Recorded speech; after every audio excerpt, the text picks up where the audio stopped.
Hey, what's up, guys? Hopefully your time off has been well spent. You're all healthy, enjoying your time off. So this is video number one of hopefully not too many, but at least we can kind of keep up, keep moving forward until we can get back face to face. But until then, you get me in my humble abode here. This isn't my house. This is my bunker up in the woods. If you guys want to be jealous, it's about 36 degrees right now and snowing outside. So I'm locked up inside, but it's been good. So again, like I said, we're gonna have a couple videos posted. I want to do at least two a week. I always make sure to check in to see if I post any more. But I'm gonna be going ahead. We're gonna look at our notes together. That way, you're not just kind of swimming on your own. I'm here to help you guys. Email me obviously if you have any questions. But for the time being, if you guys would go ahead, pull up your notes, and if you guys could get to slide 525, that's 525. Go ahead, get there, and we'll move along. Now remember, it is the blue presentation I sent out at the beginning of the year, and the title of the slide that we're going to start on is Japan becomes an ally. Now we ended on this one at the end of World War II.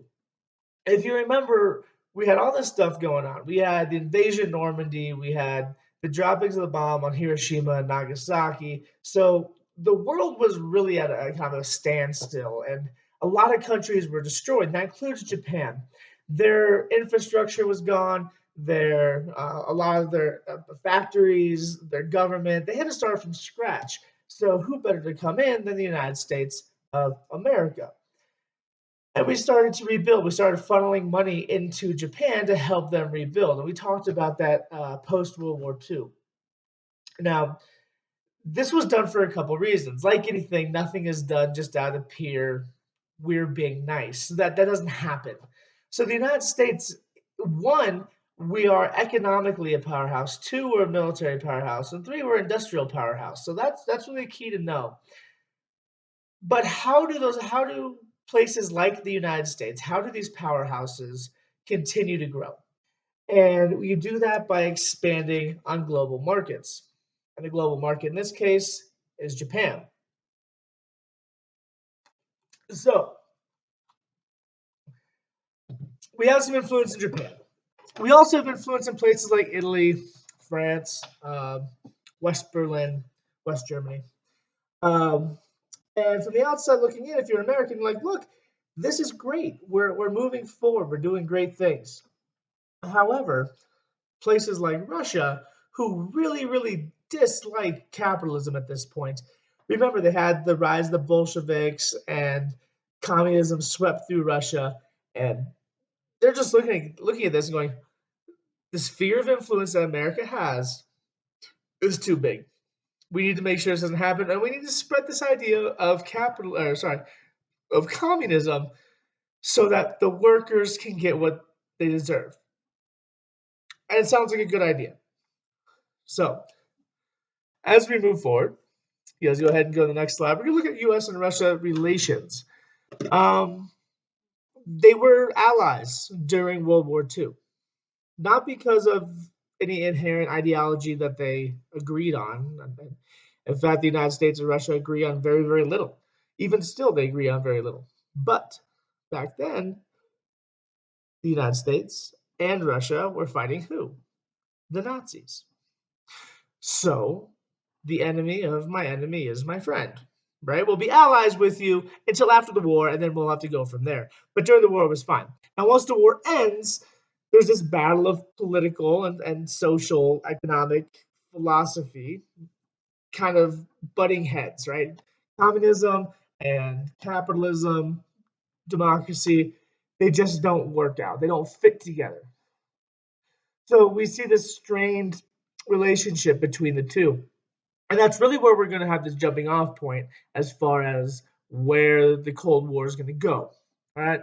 So if we look at the Cold War and how it begins, and this is slide 527, so go ahead and keep up with me. We're going to look at what a Cold War is. All right. So it's not somewhere that's fought in the cold, even though Russia's cold. A Cold War is a constant threat of war, but no war actually ever being fought, right? And there's a reason for this, right? If you think back to World War II, and the United States wants to end the war with Japan, what do? They drop not one but two atomic bombs on Japan, right, blowing it to smithereens. Now, after that nuclear technology has advanced to the point where we can weaponize it, which we did, it doesn't always stay a secret.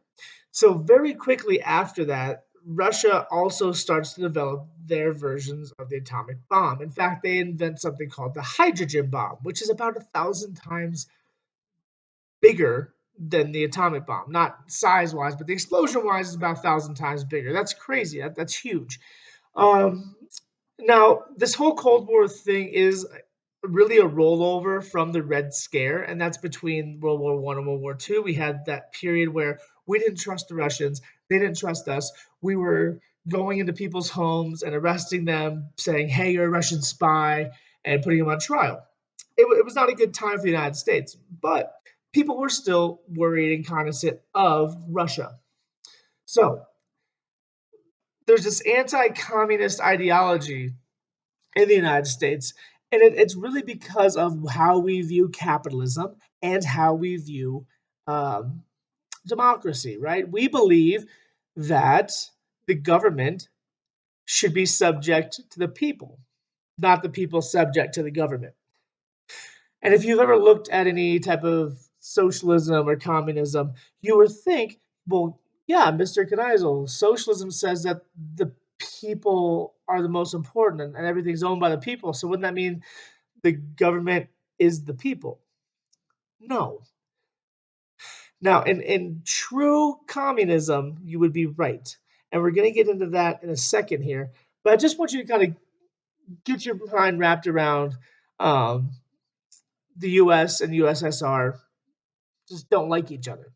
So it does grow and grow, and there's more and more animosity, and there's constant threat of war, and this is the period known as the Cold War, lasting from about 1945 all the way to 1990, which is kind of interesting because yours truly was born in 1988, so I obviously know quite a bit because I lived during this, which is always fun.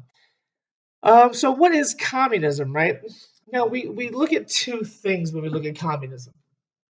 Communism is this idea that was developed by Karl Marx and I want to say Richard Engels, but I'm not entirely sure of his first name, so don't hold me on that. It's Marx and Engels, and these two guys they're in their 20s at the time, and this is way before Cold War stuff. And they start kind of looking around and see that governments are having too much power. The people should be in charge and the people should all live equally. There shouldn't be social classes, there shouldn't be economic classes, but at the end of the day, there shouldn't be a government. And that's what communism is. Now, was Russia that? Absolutely not. Russia was actually socialist. And the differences are big and small at the same time. So if you look at socialism, now again, Marx says that from democracy comes socialism, from socialism comes communism. This is the idea that there's this, in democracy and capitalism, there's this huge gap of wealth. There's poor, there's lower middle class, there's upper middle class, there's wealthy, there's extremely wealthy. That's essentially our capitalist society. Those who work harder get more money, which is true for the most part.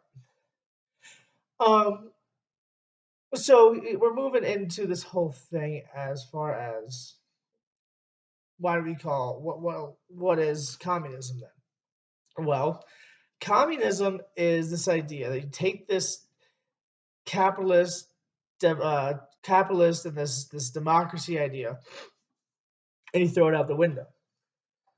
um, to each their ability, to each their need. And that's really a saying that goes hand in hand with socialism and communism. If you work, if you are within the society, you will get your needs. You will be provided with the things that you need. Now, this is kind of interesting, right? So, what do you need? You need water. You need a house, somewhere to live. You need food. You need clothing. That's about where it ends. What else do you need, really? To survive, what do you need? Now, you might be saying, well, Mr. Canizal, I need a phone, I need a car, I need a TV. No, you don't. And under socialism, under communism, you don't get to have those things. Why? Because you don't need it. Everybody gets equal. And when this happens, there's no more need for government. And that's what communism is. Under communism, there is no government. It is a society ran by the people, supplied, supported by the people. This wasn't Russia. Joseph Stalin was in power during the Cold War. He was the government. So we look at it. Was it communism? Well, no. It was socialism, according to what Marx said, at least. Now, we call it communism um, because we do. Now, this whole idea of what communism could be. Now, I'm gonna call it communism just because it's a little bit easier. But this whole idea of what communism is, what is it, right? Well, we know that there's no more social classes. There's no more economic disparity. There's no government. But um, its truest form, it's utopia. Everyone is happily. Everyone gets the same. Everyone gets what they need. People work hard, but this isn't the case. 99% of the time, um, everything's owned by the workers. If you produce something, it's made by the workers. It's owned by the workers. It is what it is. So wealth is distributed evenly, um, and that's where we stand. And that's essentially communism and socialism in a nutshell. Now we will talk about it a little bit more as we move forward. But just kind of introduction. Today we did 4 slides. It took us about 12 minutes, 13 minutes. So this is about what it's going to be like, right? So we did slide 525, 526, 527, and ended up on 528. So hopefully this is educational for you. Obviously, if you have questions for me, shoot me an email. I'm available to you. I'll help you out. Just to make you guys jealous, and I don't know if you guys can see this too well, but it is definitely snowing outside. Um, it's cold. It's like 36 degrees outside. Um, Hopefully, you guys have a good rest of your day. Please make sure, like I said, keep in contact with me. Watch these videos. It'll be good for you. Be good for me, and we won't miss a step when we get back. So, have a good one. See ya.